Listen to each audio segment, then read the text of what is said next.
إلا الله محمد رسول الله۔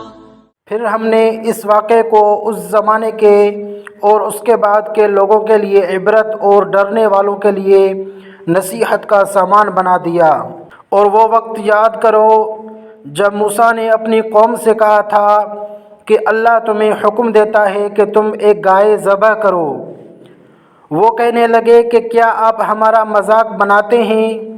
موسیٰ نے کہا میں اس بات سے اللہ کی پناہ مانگتا ہوں کہ میں ایسے نادانوں میں شامل ہوں جو مذاق میں جھوٹ بولیں۔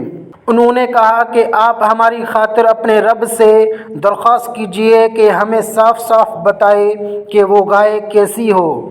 اس نے کہا اللہ فرماتا ہے کہ وہ ایسی گائے ہو نہ بہت بوڑھی ہو نہ بالکل بچی، بلکہ ان دونوں کے بیچ بیچ ہو۔ بس اب جو حکم تمہیں دیا گیا ہے اس پر عمل کر لو۔ کہنے لگے آپ ہماری خاطر اپنے رب سے درخواست کیجئے کہ ہمیں صاف صاف بتائے کہ اس کا رنگ کیسا ہو۔ موسیٰ نے کہا اللہ فرماتا ہے کہ وہ ایسی تیز زرد رنگ کی گائے ہو جو دیکھنے والوں کا دل خوش کر دے۔